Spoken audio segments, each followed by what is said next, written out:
Bechalar, quando ele enviou, é a 16ª porção semanal. Tem gente aí fora ainda? Tinha, né? É a 16ª porção semanal do ano de 5.783. Essa paraxá, ela vai de Êxodo 13:17 a 17:16. A Haftará é Juízes 4:4 a 5:31. E a porção do Berit Hadashá, Nova Aliança, é Mateus 26, de 1 a 75. Essa paraxá também é conhecida como a paraxá Shirá. É a paraxá do Cântico. E eu quero iniciar ela com Isaías 55, de 8 a 9, que diz assim: porque os meus pensamentos não são os vossos pensamentos. Para mim isso é um alívio. Amém. Meus pensamentos não são os vossos pensamentos, nem os vossos caminhos, os meus caminhos. Gente, isso é um alívio para o meu coração, porque significa que tem outro caminho que eu ainda não enxergo para a minha vida, para a sua vida. Porque assim como o céu é mais alto do que a terra, assim são os meus caminhos mais altos do que os vossos caminhos. Isso é um alívio para o meu coração. A primeira vez que eu li isso, eu fiquei muito feliz. Falei, meu Deus, então tem solução para a minha vida. Amém. E essa solução está em ti, porque os seus caminhos não são os meus caminhos, nem os vossos pensamentos são os meus pensamentos. E ainda assim, que os pensamentos de Deus são mais altos do que os vossos pensamentos. A gente tem que falar para essa palavra o quê? Baruch Hashem. Porque, meu irmão, ainda bem, graças a Deus, que Deus tem um pensamento mais alto que o meu e seu, porque senão... Você já viu quando você está naquela situação sem saída? Mas Deus tem saída, porque os caminhos dele são mais altos do que os nossos caminhos. Por que estou iniciando com este texto? Vocês vão ver. Vamos agora lá em Êxodo 13, 17 a 18, que diz assim: ora, quando Faraó deixou ir o povo, Deus não o conduziu pelo caminho da terra dos filisteus, se bem que fosse mais perto. Porque Deus disse, para que porventura o povo não se arrependa, vendo guerra, e volte para o Egito. Ó que coisa! Deus está dizendo que o povo de Israel, se fosse pelo caminho dos filisteus, eles iam fazer o quê? Fugir, porque eles tinham o quê? Medo. Porque eles eram uma nação escrava, não eram uma nação de guerra ainda. Então eles iam querer voltar para onde? Para o Egito. Mas Deus fez o povo rodear pelo caminho do deserto, perto do Mar Vermelho, e os filhos de Israel subiram armados da terra do Egito. Gente, saíram do Egito mais ou menos 1 milhão de pessoas. Sabe o que é isso? Nós não sabemos. É muito. 1 milhão de pessoas entre homens, mulheres, podemos acrescentar mulheres grávidas, não é? Velhos, alguns até já não caminhando muito bem, não é verdade? E também crianças que não caminham muito bem, não é verdade? No deserto, seguindo os pais, adultos. Os adultos têm que ficar um pouco para trás porque tem que levar as crianças. Os adultos que têm os idosos precisam dar uma atrasada também para buscar os idosos, não é verdade? Deus planeja, então, não passar com Israel pela terra dos aguerridos filisteus. Para você ter uma ideia, e para ver como uma coisa é real, factual. Sabe onde os filisteus habitavam? Na terra hoje que nós chamamos de faixa de Gaza. Olha aí, ó. Faixa de Gaza, que Israel devolveu aos árabes. Mas olha o que acontece da faixa de Gaza com relação a Israel. Ainda que não sejam os filisteus que estão ali agora, mas eles estão fazendo a mesma coisa que os filisteus faziam, atacar Israel. Rafael, mas antes era com pedra, flecha, agora é com foguete, com granada, com bomba. Ou significa o quê? Que a mesma potestade que governava Gaza é a mesma potestade que está lá. É bem possível, se você for lá em Gaza, você seja convencido que Israel está errado e que o povo de Gaza está certo. Porque ali tem uma potestade maligna, terrível. Para você ver como a palavra é verdadeira. Israel dominava Gaza, mas tem uns 2 anos devolveu Gaza, porque Gaza nunca foi de Israel. Teve muita gente que reclamou lá em Israel, mas nunca foi de Israel Gaza. Gaza era a terra dos filisteus. E você geralmente não sabe quem são os filisteus. A palavra de Deus explica que os filisteus são originados de Casluim. Quem está grávida aí? Olha um nome maneiro. O qual teria sido um dos filhos de Mizraim. Continua difícil, mas agora você vai saber. Oriundo do patriarca dos egípcios. E neto, sabe de quem? Cã. Eles são desse... Ah, agora sim. Agora eu entendi. Tá vendo? Eles são bonzinhos, tá vendo? Para você ter uma noção, até hoje Israel recebe ataque oriundo da faixa de Gaza. A mesma potestade que operava em Gaza no período dos filisteus, os manipulando contra Israel, é a mesma que opera hoje contra Israel, manipulando os árabes. Olha como a palavra é tremenda, como ela é clara, como nós podemos compreendê-la com a realidade dos fatos. Voltando para o nosso texto, o texto que diz que os filhos de Israel subiram armados da terra do Egito. Apesar de Israel já ter homens armados, porém, os pensamentos de Deus não são os nossos pensamentos. Deus sabe que Israel era um povo que cresceu na escravidão. Então é um povo fraco. Mas onde que a gente leu na Bíblia? Que Deus escolhe os fracos para confundir os fortes. Deus pega os fracos na carne para confundir os fortes na carne. Então, ser fraco na carne é bom. Por que é bom? Porque você não tem como confiar no seu braço. E aí você tem que confiar em alguma coisa para você sobreviver, não é verdade? Aí tem mais facilidade de crer em Deus do que o cara como, por exemplo, Golias, fortão, nunca morreu na batalha, matou muita gente, e ele devia dizer: eu tenho o corpo fechado, eu sou o tal. Mas Deus confunde os fortes com os... Glória a Deus. Só para você entender uma coisa, Deus está te chamando de fraco. Hã? Eu também. Forte é quem está em nós. Maior é o que está em nós do que o que está no mundo. Vocês até já decoraram. Israel já tinha homem até armado, mas na hora que os filisteus fizessem, bum, Israel ia fugir, mesmo armado. E Deus conhece o quê? O coração do homem. Provavelmente tinha uns israelitas lá, todo valentão, pode ir, não, vamos pular que a gente dá conta. Dá nada, não dá conta não. Deus conhece que cada um que falou que ia dar conta ia fugir na hora, não é verdade? E você vai perceber isso, não é?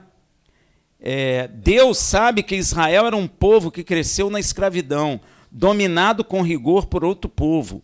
Não estava preparado para enfrentar uma guerra. Logo depois de ser liberto de uma escravidão que durou por volta, gente, de 400 anos. Você sabe o que é isso? Gerações nasceram e morreram escravos.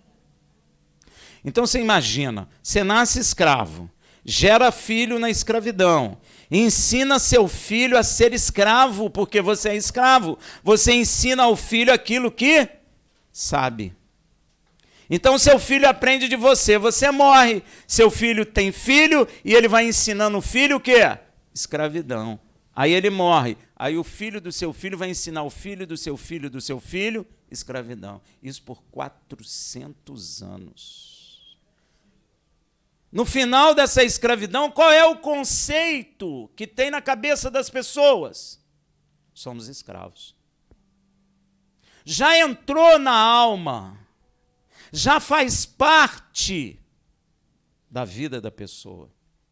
Ela não sabe viver em liberdade, ela não sabe o que é a liberdade. E Deus sabe disso. Então diz Deus, não, eu vou desviar dos filisteus, porque eu conheço os filisteus. Eu sei que eles são aguerridos, eles nunca foram escravos. Eles partem para dentro mesmo sem medo. E aí Israel vai o quê? Espalhar. 400 anos, gente, é muito tempo. É muita coisa. Deus é um Deus preservador de vida. Nunca esqueça isso, meu irmão. Deus preserva a vida. Ele que criou, ele quer o quê? Destruir a vida ou preservar a vida? Pois é. Não é à toa que o Senhor profetizou por meio de Isaías 42:3 o seguinte: a cana trilhada não a quebrará, nem apagará o pavio que fumega, em verdade trará a justiça. E Yeshua não veio para destruir a vida, ele veio para trazer justiça para essa vida. Então ele nunca vai pisar a cana que fumega. Deus é criador e provedor de vidas com justiça. Deus não quer destruição da vida dos seus santos, como está escrito no Salmo 97:10. O Senhor ama aos que odeiam o mal. Quem odeia o mal aí? Então Deus te ama. Olha que coisa. Ele preserva as almas dos seus santos. Quem é santo aí? Deus não preserva teu carro, tua casa, mas preserva a sua alma. Olha aí. Ele os livra das mãos dos ímpios. Então não tema o ímpio. Inclusive, Yeshua, sendo filho de Deus, quando está aqui na terra, nascido de mulher como filho do homem, fala a mesma coisa. Mateus 12:18-20. Eis aqui o meu servo, que escolhi, o meu amado, em quem a minha alma se compraz. Porei sobre ele o meu espírito e anunciará aos gentios o juízo. Não contenderá, nem clamará, nem alguém ouvirá pelas ruas a sua voz. Não esmagará a cana quebrada e não apagará o morrão que fumega, até que faça triunfar o juízo. Ele não quer destruir você. Ele não quer acabar com a tua vida. Ele quer preservar a tua vida e a colocar debaixo da justiça. Olha que Deus bom. Inclusive, veja lá o Salmo 146:9. O Senhor preserva todos os que o amam. Meu irmão, se tu ama a Deus de verdade, Ele vai preservar você. Rafael, mas e o juízo na terra? Escuta o que eu estou dizendo. Se você ama Deus, Ele vai preservar a sua vida, a sua alma. E o que é amar a Deus? É ficar olhando para Ele com um olhinho de peixe morto? É dizer para Ele, eu te amo, Deus, como tem alguns louvores, não é? Eu te amo, Deus, é isso? Não. Aquele que me ama é aquele que guarda os meus mandamentos. Glória a Deus, meu irmão. Se você não guarda os mandamentos de Deus, você não o ama. Mas, Rafael, eu estou na igreja há tantos anos, até pisco o olho na hora que falo. Eu sei, irmão, mas não adianta não. Não vai adiantar. Tiago fala assim, não amei de boca, mas em atos.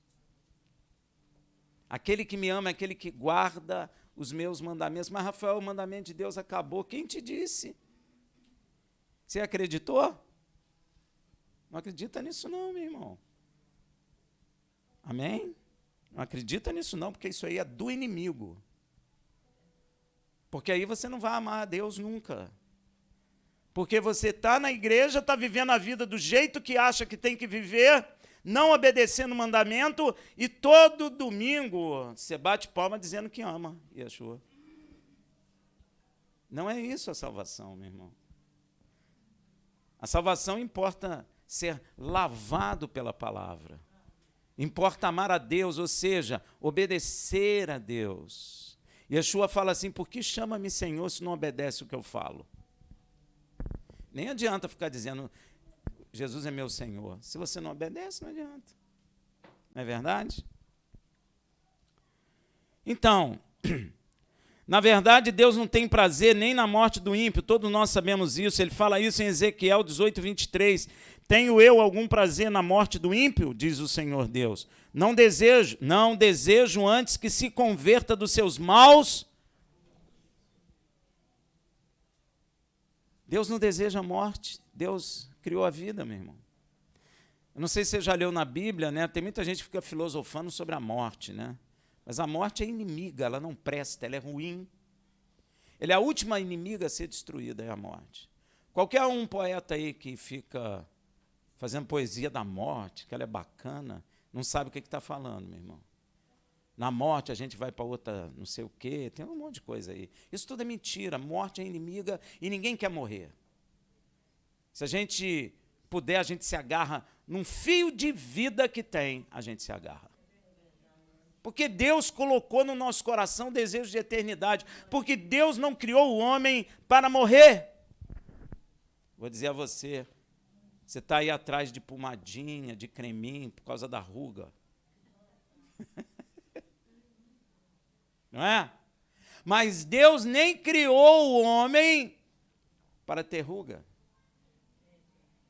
Porque Ele não criou o homem para envelhecer.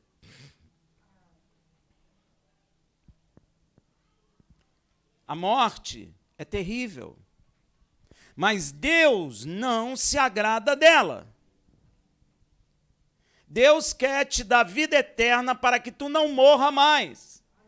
Por isso, a última inimiga que será derrotada é a morte. Então, a Bíblia chama a morte de inimiga. Você não vai para outro plano, você não vai evoluir, não tem nada disso, tudo é mentira. Ninguém quer morrer. A gente quer viver. Deus criou você para vida. E vida em abundância. Não é uma vidinha baratinha qualquer uma, não. É vida e vida em abundância. Amém? Então o Senhor não tem prazer nisso. O Senhor fez um caminho mais longo e cansativo pelo deserto do Mar Vermelho. Para quê? Para preservar, guardar Israel em vida.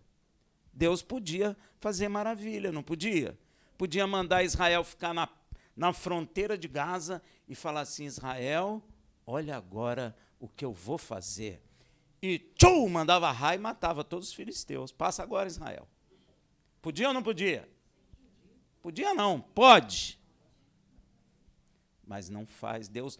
Aí você vai ver porque que eu falei o que Deus falou, que meus caminhos não são os seus e nem os meus pensamentos são os seus.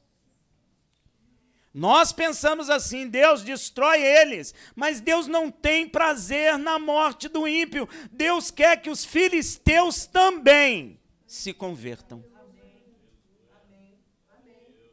Deus não quer destruir os filisteus. O objetivo de Deus não é a destruição deles, mas é que eles vejam que o Senhor é Deus no céu, na terra e sobre todas as nações. Porque seria simples para Deus destruir os filisteus. Seria ou não seria? Muito simples. Até se eu estivesse lá, ia dar ideia para o Senhor. Pô, Senhor, qual que é? Mata logo esses incircuncisos. Os discípulos não falaram isso para Yeshua? Senhor, tu quer que... Olha que ousadia. Tu quer que eu mande descer fogo do céu e mate todo mundo aí? A ideia. Ainda bem que os meus pensamentos não são os vossos pensamentos. Não é verdade? Muita gente questiona por que Deus não passou e não arrebentou os filisteus logo. Porque Deus não ama a morte. Deus não ama a destruição dos homens. Foi Deus que criou os homens. Ele quer preservar a vida. Por isso que ele pede os primogênitos para ele, para preservar a semente de vida. Deus ama o homem. Então Deus guarda Israel em vida, evitando a guerra, e não destrói os filisteus, porque ele também ama o ímpio, para gerar fé também no coração de Israel. Muitas vezes Deus opera assim em nossas vidas, às vezes ele nos conduz por caminhos mais longos e demorados, e acabamos nós não compreendemos, e ficamos o quê? Ansiosos. Quem já aconteceu isso? Demora, aí você diz, Deus esqueceu de mim. Aí começa a balançar a perninha. Você está ansioso? Não estou. Mas começa a ficar com a alma agitada. E aí o diabo gosta, sabe por quê? Você vai tomar uma atitude, ele sabe que nós vamos tomar uma atitude errada. Ele sabe que nós vamos dificultar a obra de Deus em nossa vida, porque você vai tomar decisões que vai levar a um prejuízo, e aí vai demorar mais e mais, e às vezes nem retorno tem. O diabo sabe disso. Gente, a ansiedade é terrível, e Yeshua falou isso, não falou? Não andeis ansiosos com coisa alguma. Olha, ele ainda falou do básico, que nós ficaríamos ansiosos, nem do que comer, nem do que beber. Nem para isso você pode ficar ansioso. Mas tem gente que fica ansiosa, e que aquilo na hora, e aí o diabo gosta. Ele só dá um empurrãozinho assim, vai, que Deus é contigo. Aí tu cai no buraco. E depois sofre. E fala, eu não entendo, eu sou servo de Deus. Eu sei, mas um servo ansioso, que toma atitude por conta própria, que anda segundo os caminhos que deseja, não aquele que espera no Senhor. Você acha que Israel se rebelasse contra os egípcios, quem ia se dar bem? É ruim que é. É ruim que era Israel. Só se deu bem porque foi no tempo de Deus. Foi quando Deus saiu para fazer a obra. E às vezes você adianta as coisas, porque as coisas apertam a sua vida, e você começa a chorar, balançar a perna, e aí toma atitude errada. E depois fala, irmão, ora por mim. É ou não é? Ué, gente, é assim que a gente age. Nós somos seres humanos, nós somos iguais. Nós temos que aprender a esperar. Não preciso nem falar do Salmo 40, que todo mundo sabe de cor aqui. Esperei com paciência no Senhor. Isso é sério, senão Yeshua não falaria isso. Já orei, já jejuei, não deu certo. Quantas vezes eu já ouvi isso de irmãos? Você acredita no que eu estou falando? Eu falo assim, irmão, você já jejuou? Já, mas não deu certo. Falei, há quanto tempo? Jejuei semana passada. Tá bom. Jejuou semana passada. Às vezes, meu irmão, quando o aperto está chegando próximo, a gente começa a ficar agitado, nervoso, a gente esquece tudo da palavra. Parece dar um apagão. Entramos em desespero. E aí que o inimigo gosta. Agora sim eu vou dar um empurrãozinho, uma ajuda. Ele manda até uma ajuda. Aí tu fica toda feliz, todo feliz. E aí lá na frente você tem aquele derrame total. Guarda isso que eu estou falando, hein, meu irmão? E o perigo disso é que podemos levar tudo a perder. Inclusive, para aquietar a alma de Israel, Deus ia visivelmente diante do povo. Era para isso. Gente, olha lá, ó, tá vendo aquela nuvem lá? O vento bate e a nuvem não vai embora, hein, gente? Ali é Deus. Deu para entender? Deus queria que o coração do povo de Israel aquietasse. Olha lá, Êxodo 13, de 20 a 21. Assim partiram de Sucote e acamparam-se em Etã, à entrada do deserto, e o Senhor ia diante deles, de dia numa coluna de nuvem, para os guiar pelo caminho, e de noite numa coluna de fogo, para alumiar, a fim de que caminhassem de dia e... Tem que ter o seu esforço. Tem que caminhar de dia e de noite. Imagina você fugindo do Egito, com medo, você nunca tinha saído assim, pela primeira vez. Teve gente que nasceu na escravidão ali e já estava com seus 80 anos, nunca viu liberdade, não sabe nem o que é liberdade. E sai correndo, tipo, estou fugindo, com medo do Egito. Imagina corações ansiosos, como é que segura aquela massa de 1 milhão de pessoas? Deus tinha que aparecer, porque nenhum homem conseguiria segurar. Nenhum. Deus guiou a Israel como a um filho, exatamente como está escrito lá em Oséias 11:1. Quando Israel era menino, eu o amei, e do Egito chamei meu filho. Como um pai conduz um filho, assim Deus fez com Israel. Então Deus manda os filhos de Israel acampar. Olha só, eu estou fugindo, correndo do Egito. Depois que eu corro, Deus fala assim, agora tu acampa. Olha que coisa. Os pensamentos de Deus não são os nossos. Na minha lógica eu ia dizer, não, Senhor, vou acampar nada. Vou sair fora daqui o mais distante possível. Não é assim que a gente pensa? Mas Deus tem suas estratégias. Disse o Senhor a Moisés, fala aos filhos de Israel que se voltem e se acampem diante de Pi-Hairote, entre Migdol e o mar, diante de Baal-Zevon.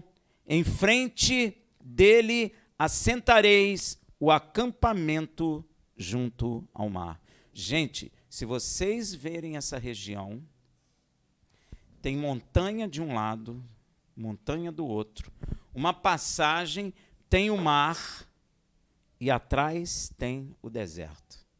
Deus mandou o povo acampar ali, 1 milhão de pessoas. O que é acampar? Tem que montar a barraca, tem que botar coisa para comer.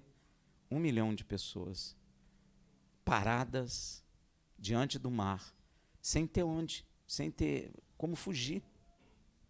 Montanha de um lado, montanha do outro, um deserto terrível atrás. E o mar, tem muita água, mas é salgada, como é que você bebe? E você acha que lá é frio ou quente? De dia. E de noite? 1 milhão de pessoas. Administra. Você queria estar lá no lugar de Moisés? Eu não. Queria não. Na realidade, quando Deus manda Israel acampar junto ao mar, era uma estratégia de guerra. A Bíblia diz que nosso Deus é o Senhor da guerra. O interessante é que hoje na igreja você falar isso, o povo vai dizer, não, que é isso, Deus é. paz e amor. Mas a Bíblia diz que Deus é o Senhor da guerra. E ontem nós lemos ele decretando até uma guerra por causa de Israel. Deus é estrategista, meu irmão, para atrair o exército de Faraó, para permitir que eles chegassem próximo de Israel, para que sofressem uma derrota final e definitiva. Porém, o homem não compreende o agir de Deus. Sabe por quê? Porque os pensamentos de Deus não são os nossos pensamentos, nem os vossos caminhos são os caminhos de Deus. Às vezes você não compreende o que Deus está fazendo na sua vida e você fica nervoso, agitado, sem entender. Você diz, Senhor, eu te sirvo. Nessas horas você tem que lembrar de Jó, mas você não gosta, né? Porque de Jó é tremendo, né? Ninguém gosta de pensar em Jó. Mas Jó era homem justo. E ele não sofreu. Então eu tenho uma notícia para dizer para você. Você quer ouvir? Quer? Todo homem justo na terra sofre. Porque a terra é injusta, jaz no maligno. É por isso que Jó sofreu. Todo homem justo sofre. E você é? Somos justificados em Yeshua pela fé. Então nós vamos... Yeshua falou, no mundo tereis, mas tenham, porque eu e vós.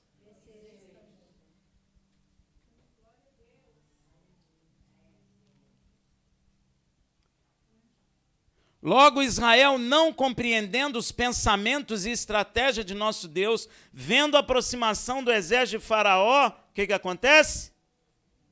O pessoal fica nervoso, começa a roer unha. Começa um cochichar com o outro. Começa um dizer no ouvido do outro, ó, esse Moisés aí, esse cara é doidão. Mandou a gente acampar aqui. E o exército de Faraó está vindo, eu estou vendo.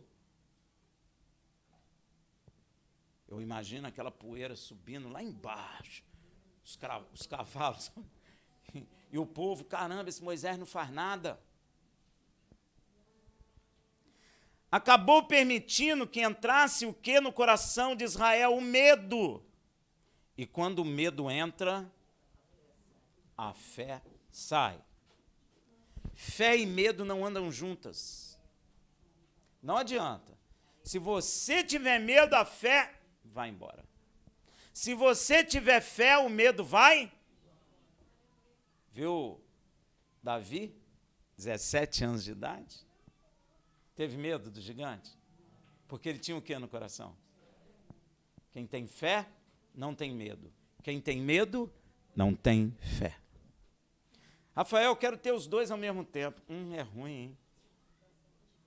Já viu você pegar dois ímãs e tentar juntar os polos iguais? O que acontece? Repele. Um repele o outro. Se você tiver fé, o medo vai embora. Se você tiver medo, a fé vai embora. Amém? É assim mesmo. Êxodo 13:10. Quando Faraó se aproximava, os filhos de Israel levantaram os olhos, e eis que os egípcios marchavam atrás deles, pelo que tiveram muito medo, os filhos de Israel, e clamaram ao Senhor. Meu irmão, é até um medo justificável, lógico, não é? É um medo justificável. Pois eles estavam vendo com seus olhos o maior exército do mundo aproximar-se deles. Então, é um medo justificável. E a intenção de Faraó era fazer carinho, dar beijinho neles de saudade, ou passar o fio de espada em todo mundo? Passar o fio de espada. Ele está a fim de matar todo mundo. Mas está escrito no Salmo 118:6, o Senhor é por mim, não recearei, não tenho medo. Por que eu não tenho medo? Porque o Senhor é por mim. Que me pode fazer quem? É assim que está seu coração? Hein? O que pode me fazer um homem? Porque o Senhor é por mim. O que ele pode? Nada. Veja o que o Senhor fala por meio de seu profeta Isaías 51, 12 a 13. Eu sou aquele que vos consola. Quem, pois, és tu para teres medo de um homem? Ih, pegou pesado, hein? Quem és tu para ter medo do teu chefe que fica te ameaçando? Quem és tu para ter medo do seu vizinho que te ameaça? Quem és tu para que tenha medo da sua família que te rejeita porque tu aceitou o Filho de Deus? Quem és tu?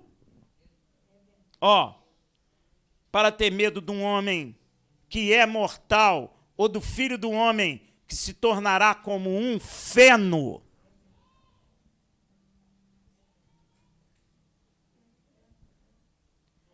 E te esquece do Senhor. Olha o que acontece, se eu tenho medo do homem, eu esqueço do Senhor. O homem fica grandão e Deus fica, na minha vida, pequenininho, porque eu estou com medo do homem. Olha aí, E te esqueces do Senhor, teu Criador. Se você tem medo do homem, você está esquecendo do Deus, o seu Criador. Que estendeu os céus. Estendeu, está desenrolando os céus, né? Isaías ele fala. E vai voltar a enrolar o céu de novo. Que estendeu o céu e fundou a terra. E temes continuamente o dia todo por causa do furor do opressor? Quando se prepara para destruir, onde está o furor do opressor, Israel? Onde está? Onde está o furor de quem está te oprimindo? Onde está? É pela mesma razão que a palavra clama para nós, igreja, lá em Hebreus 13, versículo 6. De modo que, com a plena confiança, digamos, o Senhor é quem me ajuda, não temerei. Que me fará o homem? Mas você começa a ficar com medo, porque ele pode te mandar embora, porque ele pode fazer isso com você, porque ele pode fazer aquilo com você. Mas o Senhor está dizendo que quando você tem medo do homem, você esquece ele. E esquece mesmo, não esquece? Você nem lembra dele. Mas ele não quer que você tema o homem. Ele quer que você entenda que ele é contigo, foi ele que estendeu o céu, fundou a terra e fez todas as coisas, e é ele que sustenta a vida. E mais, ele não falou que não, mas eu vou dizer, ele dá a vida a quem quer e tira a vida de quem ele quer.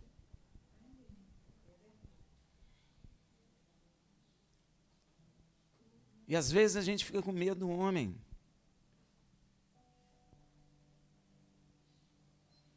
Olha de quem que você tem que temer. Yeshua é bem claro. Você quer ver? Você quer ver? Você deve temer a Deus e não ao homem. E isso é tão fundamental e importante que Yeshua fala sobre isso. E o que Yeshua falou sobre isso? Em Mateus 10, 28. E não temais os que matam o corpo. Quem pode matar o corpo? O homem. E não podem matar a alma. O homem pode matar o corpo, mas não pode matar a alma. Temei antes aquele que pode fazer perecer no inferno tanto a alma como o corpo. Quem é esse? O Senhor Deus. Esse você tem que temer. Esse você tem que balançar o joelhinho. Esse você tem que emudecer. Esse teu coração tem que disparar. A esse você tem que temer. Não ao homem. O homem é feno. É pó. Mas ele é o diretor, fundador, mestre, não sei o quê. E daí ele vai cair do mesmo jeito. Vai virar feno do mesmo jeitinho.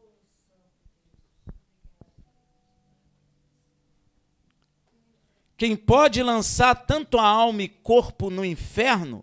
Só Deus. Nós devemos temer a Deus e não aos homens. Inclusive, o temor de Deus deve ser encorajado. Veja em Provérbios 14, 27, o temor do Senhor é uma fonte de vida. Temer um homem gera morte. Sabe por quê? Porque quando você teme o homem, você esquece de Deus. Quando você teme a Deus, você esquece do homem. E Deus é gerador de vida. O temor do Senhor é uma fonte de vida para o homem se desviar dos laços da morte.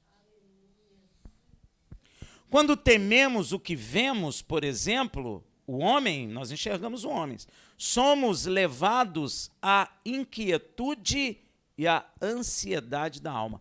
Todo mundo que tem ansiedade tem medo do homem de alguma maneira. Todos.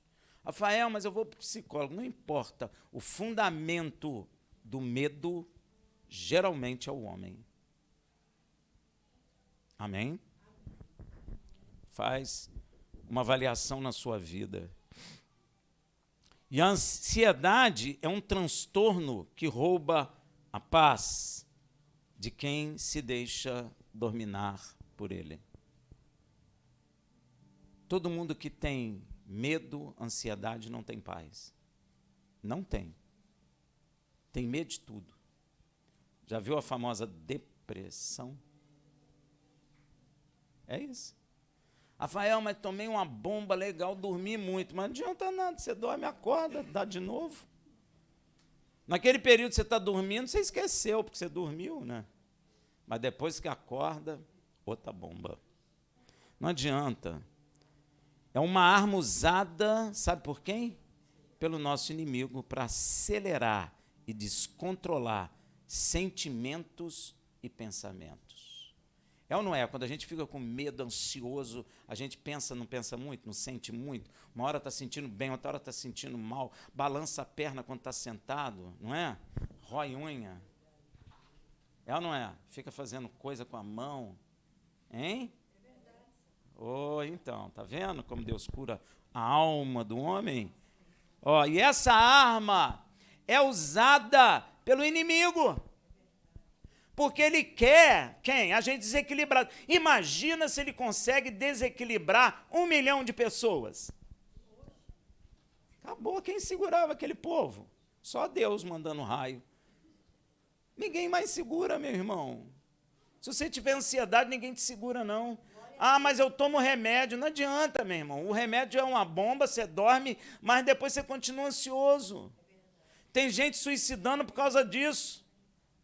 Tem gente que vai para o hospital tomar na veia remédio para parar a ansiedade.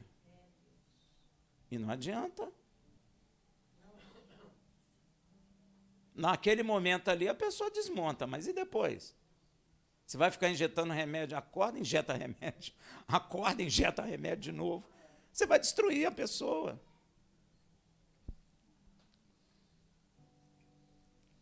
Porém, está escrito lá em Filipenses 4:6, não andei ansiosos por coisa alguma, antes em tudo sejam os vossos pedidos conhecidos diante de Deus pela oração e súplica com ações de graça. Eu posso confessar uma coisa, quando a gente está ansioso, a gente não consegue nem orar. É uma guerra, não é? É uma guerra. Como é que a gente ora ansioso? A gente ajoelha e fala, Senhor Deus, tem misericórdia de mim, amém. Levanta e vai embora. Já orou? Já? Porque a gente está ansioso. A gente não consegue nem permitir a alma quietar. É terrível. Agora, o que significa ações de graça? Olha o estado, eu estou ansioso, mas o Senhor está dizendo para mim assim, não ande ansioso, Rafael, mas por nada. Antes em tudo sejam os vossos pedidos conhecidos diante de Deus pela oração. Então, já é uma guerra. Porque parar para orar já é uma guerra. Eu estou ansioso. E mais, com ações de graça. Você pode perguntar aqui, o que significa ações de graça? É justo que você pergunte. Ação de graça é uma confissão de que já recebi a bênção que pedi a Deus. Como que um ansioso vai fazer isso? Tem que fazer.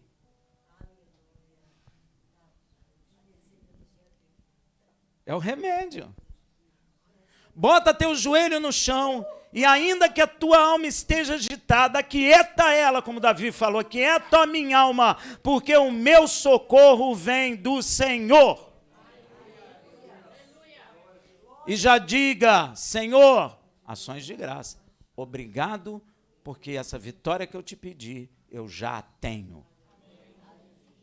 Você quer ver como é que é assim? Davi, quando foi derrubar o gigante, ele não foi tentar derrubar o gigante, gente. Ele não foi assim, eu vou tentar, se der, deu, se não der, estou perdido. Ele não foi lá fazer isso. Ele não foi entrar num ringue para ter aposta. Será que ele ganha ou será que ele perde? Não, meu irmão. Ele já foi em ações de graça. Olha o que ele fala. Hoje mesmo, o Senhor Deus dos exércitos de Israel, a quem tu tem afrontado, me dará a sua vida em minhas mãos, e eu arrancarei a tua cabeça e darei a sua carcaça às bestas feras da terra. Ele não foi tentar, ele já foi em ação de graças. Ele só foi ali para que aconteça. Só foi o executor. Mas ele já estava em ações de graças. Ele não disse, talvez eu vou te vencer. Quem sabe eu vou te vencer. Porque ele pergunta assim, o que o rei dará a quem venceu o gigante? Ele fala, dará a filha dele como esposa. Ele falou, então eu vou lá tentar.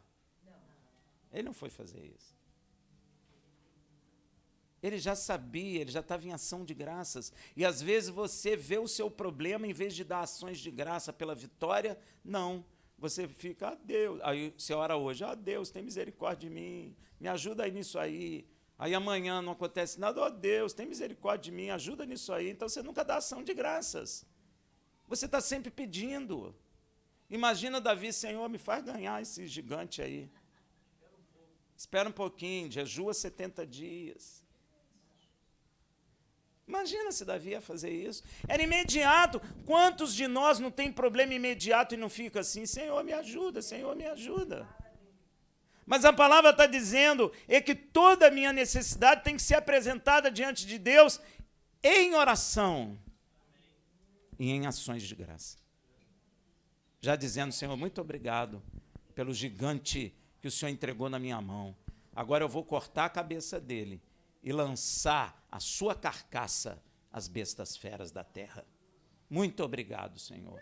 Sou mais que vencedor. E nunca mais ora sobre isso, porque você já recebeu a vitória. Imagina Davi orando para derrubar o gigante, gente. Não ia. Ele já vai dizendo que Deus o dará na mão. E eu acho interessante que ele fala assim, eu estava no deserto, rei, e o urso veio roubar a ovelha. Você sabe qual é o tamanho de um urso? 3 metros. Sabe o tamanho da pacta de um urso? Mais ou menos de um peito de um homem. Já viu as unhas de um urso? Pois é, nem queira. Arranca a cabeça de um homem. E um menino de 17 anos já foi lá, pegou, Saul, eu pegava o urso, pegava o leão, tirava a ovelha, e se eles se levantassem contra mim, eu ia e matava-os. Pela barba, ela falou da barba. E matava. Saul até falou, então tá. Então vai. O Senhor é contigo, vai nessa. Mas eu não sei se Saul acreditou muito. Claro que não, ele deve ter falado, tu quer ir, então vai.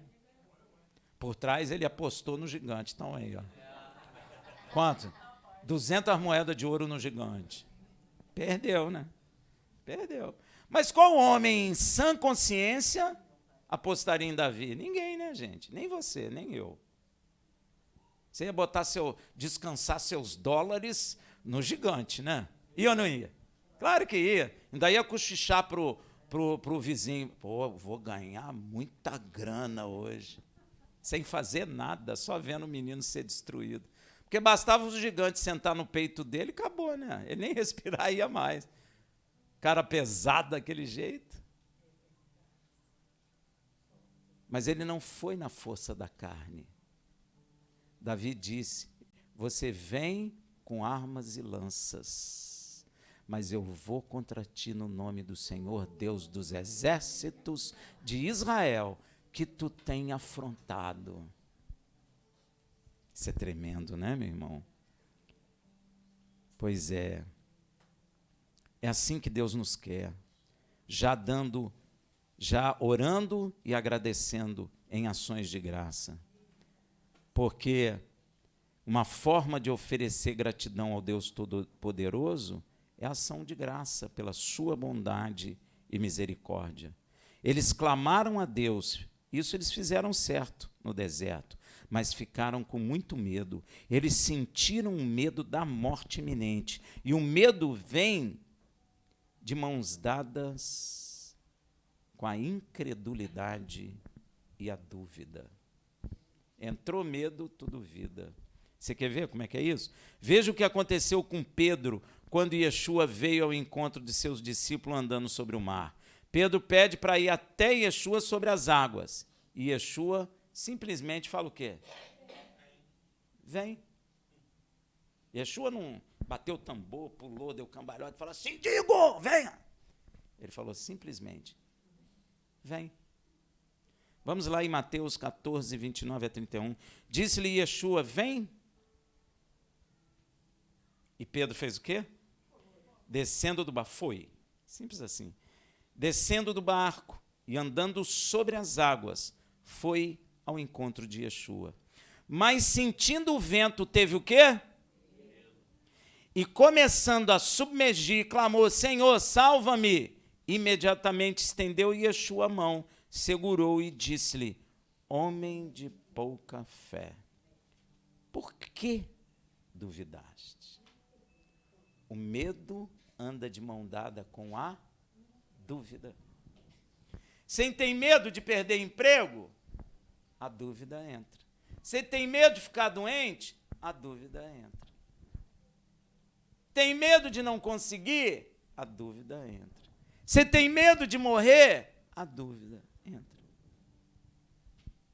Enquanto Pedro creu naquela palavra de Yeshua, ele andou. Mas quando ele viu o vento e a movimentação das águas, entrou o que no coração dele? Medo, e a fé saiu. E ele afundou. Aprendeu, meu irmão? Olha o que aconteceu. Pedro teve medo e clamou Yeshua. A mesma coisa que o povo no deserto. Teve medo e clamou a Deus. Mas a consequência do medo é o quê? A incredulidade. Ainda que tenha clamado, Pedro também clamou Yeshua. E Yeshua resgatou Pedro. Deus não vai deixar Israel, mas o medo é ruim. O medo não é bom, vai trazer consequência na sua vida. Deus vai te deixar? Não, mas vai trazer consequência. Pedro afundou. Ah, Rafael, mas Yeshua não ia deixar Pedro morrer? Não, não vai. Mas imagina o que Pedro passou afundando ali na hora. O coração veio aonde? Na boca. Se o coração dele tivesse algum problema, ele ia infartar ali e Yeshua ia ressuscitar ele. É ou não é? Ia, meu irmão. O coração dele era bom, porque... Então, Yeshua diz logo para ele, homem de pouca fé, por que duvidaste? Preste atenção, Pedro, enquanto não teve medo, não duvidou, andou sobre as águas. Quando Pedro sentiu o vento, ele teve medo e entrou a dúvida. E quando entrou o medo, consequentemente a dúvida e a fé desapareceu. E ele fez o quê? Submergiu. Quantos na igreja não está acontecendo isso? Muitos. Olha, sem fé vai submergir. Israel atravessou o mar a seco porque teve fé. E os egípcios afundaram porque não tinha fé. Quando a fé vai embora, tu vai submergir as águas. Amém, meu irmão? Veja Israel, quando o medo do exército de Faraó, que é homem, entrou, eles esqueceram que o Senhor, que os acompanhavam, é Senhor dos exércitos, dos céus e da terra, e os libertou do Egito com grandes milagres, e que não passou com eles nas terras dos filisteus para preservá-los, para que eles não morressem e fugissem da guerra. Esqueceram isso tudo. O medo leva você a esquecer tudo isso. O medo nos traz desespero e inquietude da alma. O diabo gosta de suscitar medo em nós.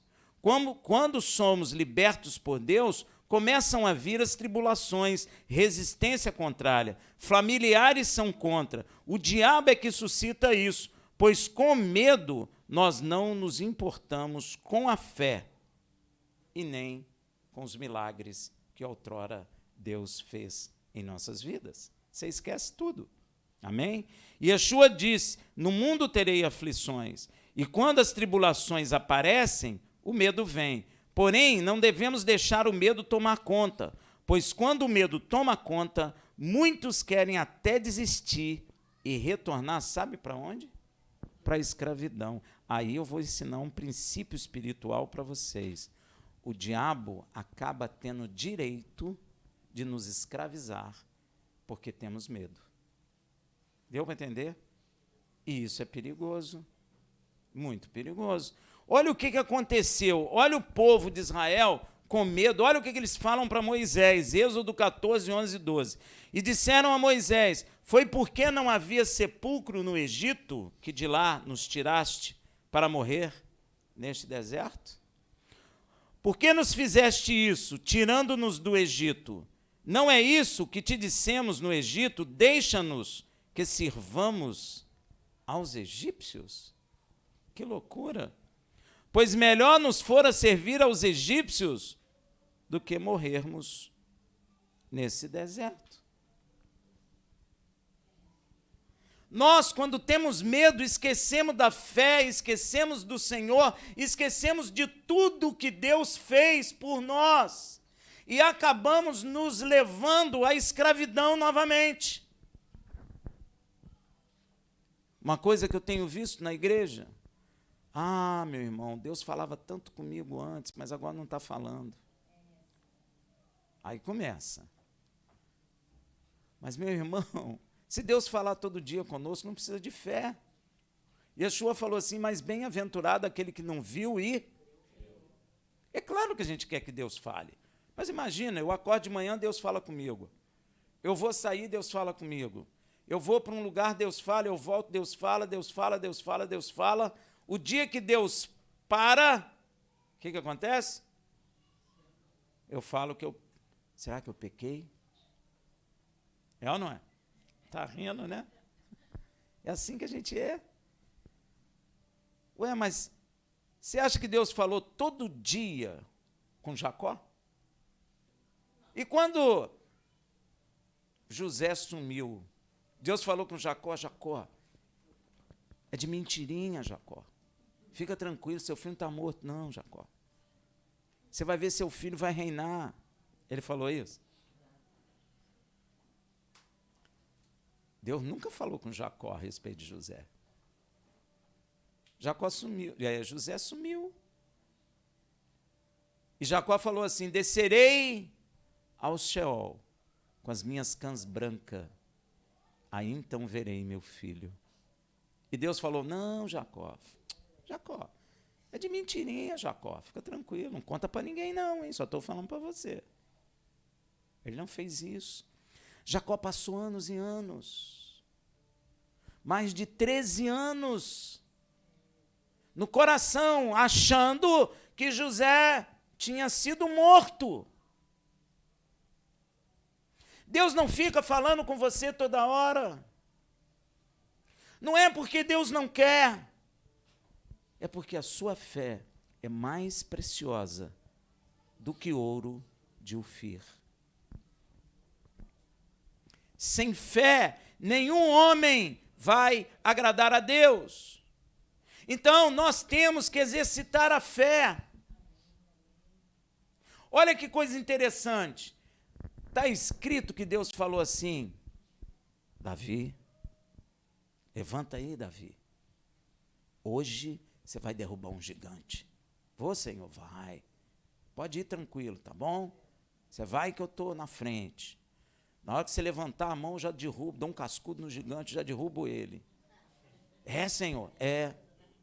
Eu vou fazer isso, Davi. Ah, então tá. Então eu vou. Está escrito isso? Deus mandou ele ir assim? Deus falou com ele? Fez um milagrão maneiro? Não. Ele foi porque o Espírito de Deus está nele como está em você, e ele tinha fé e cria no Deus verdadeiro, por isso ele foi, porque a palavra diz que nós somos mais que vencedores por meio daquele que nos salvou. Ele foi com certeza aqui dentro. Aí o gigante cai. As muralhas de Jericó caem. Os problemas da sua vida somem. Você crê? Então, semana que vem você vai testemunhar aqui. Porque é assim que é. Não vamos inventar. Davi sabia como era. Yeshua ensinou como é. E está escrito aqui para nós. Moisés é um servo de Deus e não entra nem em contenda com aquilo que o povo fala. Eles acusaram Moisés e falou: mas Deus que mandou fazer, não foi Deus nada, foi Deus sim, não foi Deus nada, e ficou aquela briga. Não, Moisés nem ficou assim. Moisés só falou o seguinte, Êxodo 14, a impressão que dá é que Moisés quer dizer assim: olha, problemas seus, mas eu sei a quem eu sirvo. Êxodo 14, 13, 14, Moisés, porém, disse ao povo: não temais, estáis o quê? Sublinha isso aí, meu irmão. Pastor, não posso sublinhar a Bíblia? Claro que pode, sublinha aí. Estáis quietos. Davi falou: aquietai, ó minha alma. Às vezes você fica com a alma agitada, nervosa. E a solução não vem, porque você está inquieto. Ó que coisa. Estais quieto e vejo o livramento do Senhor. Eu preciso estar quieto para ver o livramento do Senhor na minha vida. Você precisa estar quieto para ver o livramento de Deus na sua vida. Porque se eu não estou quieto, eu estou dizendo para Deus o que eu não creio. Porque quem crê, aquieta, espera. É bom ser quieto? É bom. É tão bom ser quieto, ter a alma em paz. É bom demais. Por isso que a Bíblia diz: entrega teu caminho ao Senhor, confia nele, e no mais, ele tudo fará.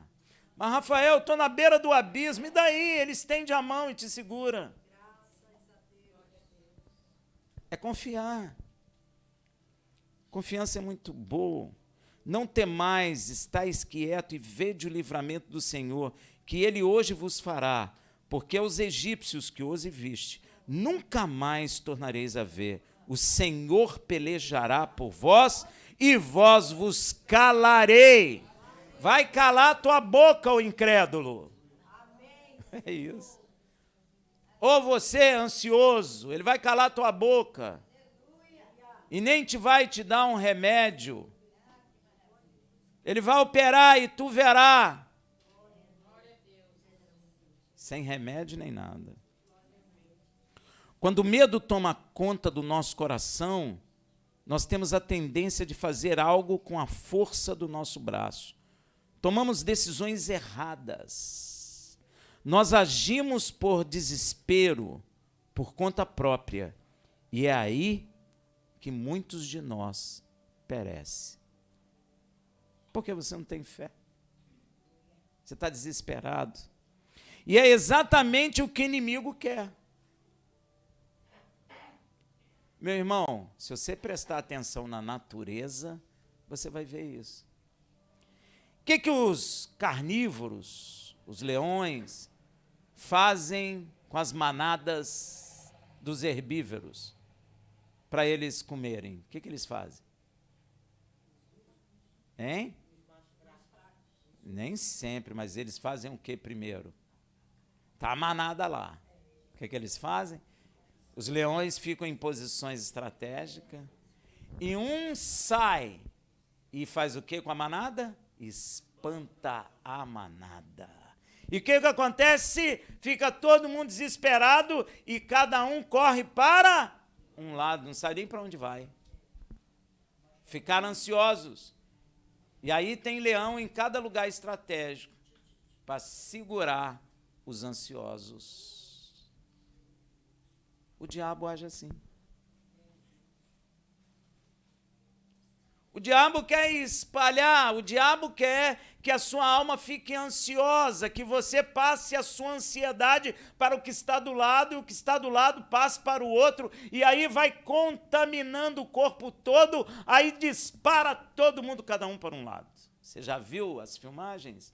Animal bate animal, um corre, o outro cai, e os leões vêm e tchum, pega quem eles querem. O diabo faz exatamente isso. E o que o pastor falou para as ovelhas em Israel no deserto? Aquietai vossas almas.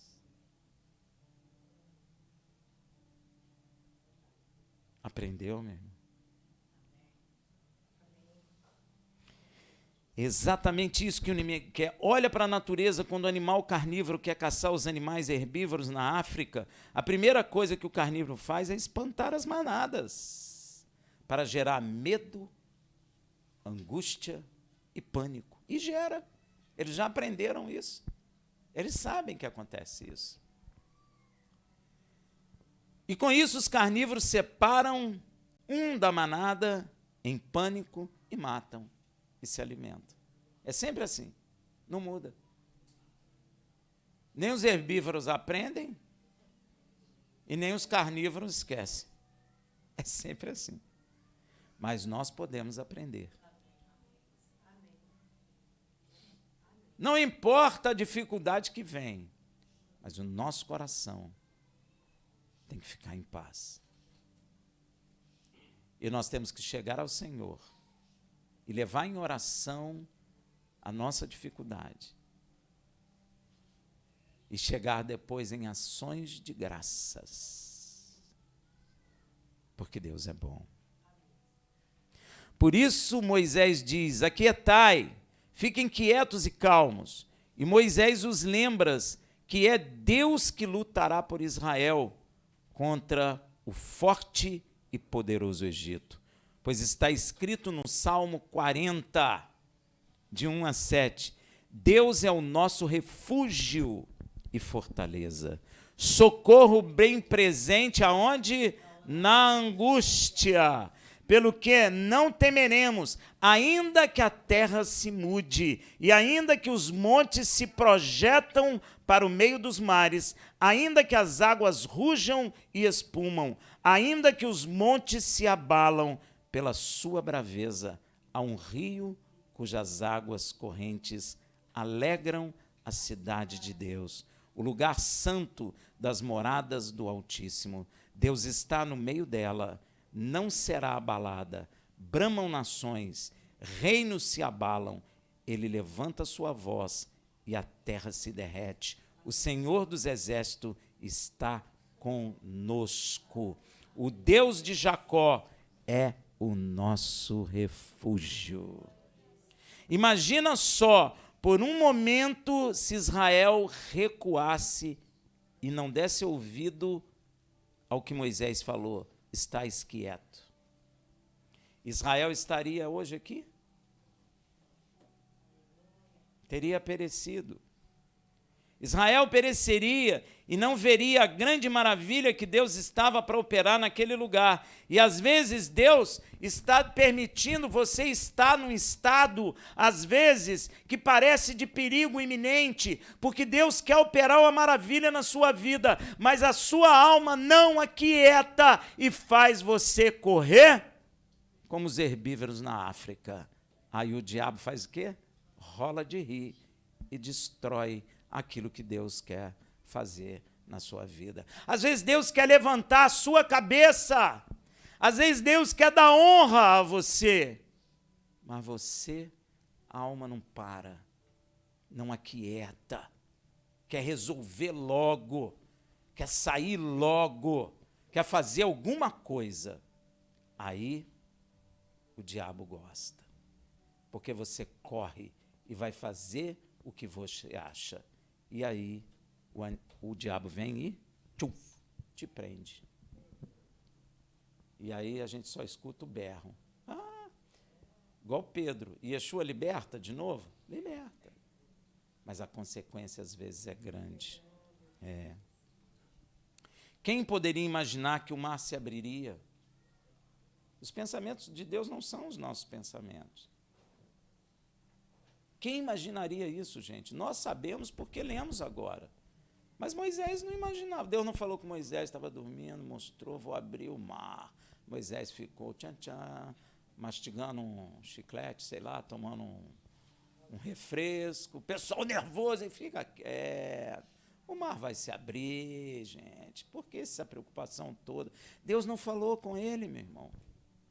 Deus não falou a estratégia que ele tinha, Deus não falou o que iria fazer, mas ele confiava em Deus. Deus quer isso de nós, confiança nele, não importa o estado em que nós estamos.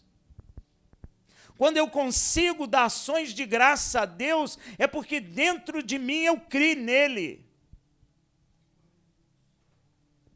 É porque eu criei.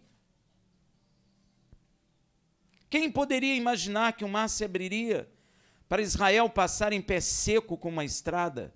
Isso nunca havia acontecido na face da terra, nunca havia subido no coração do homem isso.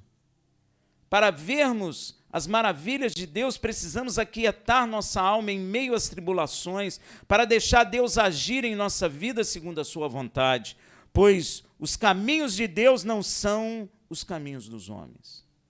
A solução de Deus não é a sua solução, que você é inteligente, que come cenoura, come essas coisas todas, é muito inteligente, aí bola um monte de saída, só que não é de Deus essa saída sua, é até maneira. Se você contar para a gente fala, puxa, qual a cenoura que você está comendo?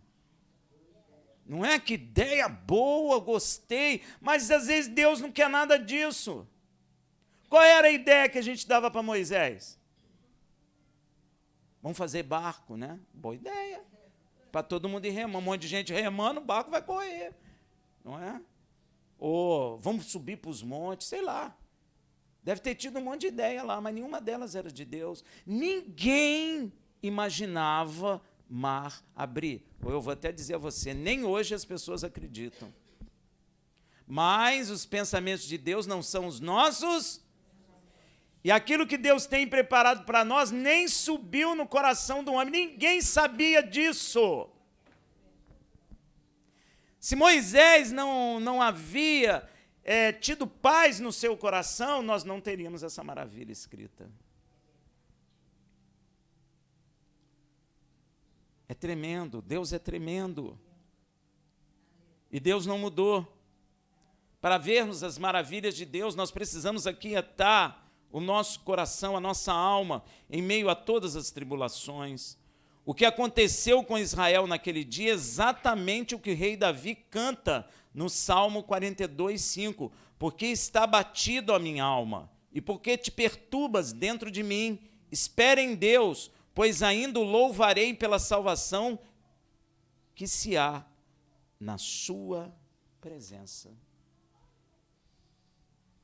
Israel aquietou e viu a grande salvação que Deus operou naquele dia. Israel passou o mar em pé seco. Ninguém poderia imaginar aquilo, gente. Ninguém. Êxodo 14, 21, 22. Então Moisés estendeu a mão sobre o mar, e o Senhor fez retirar o mar por um forte vento oriental toda aquela noite, e fez do mar terra seca, e as águas foram divididas, e os filhos de Israel entraram pelo meio do mar em seco, e as águas foram-lhes qual o muro à sua direita e à sua esquerda. Já parou para pensar nisso? Põe a mão na parede. Isso aí é um muro. A Bíblia está dizendo que as águas à direita e à esquerda de Israel ficaram como um muro. O tubarão chegou assim, pô, e voltou. Você já viu? Eu acho que aqui no Rio está assim, eu nunca fui lá no aquário. Não é? Não tem aquela coisa que você vê, ficou assim. Só que só com água. Os peixes andando, e Deus separou aquilo. 1 milhão de pessoas atravessaram em pé seco. Tremendo, né? O que Deus tem preparado para a sua vida? Você sabe? Ele pode fazer uma maravilha na sua vida hoje.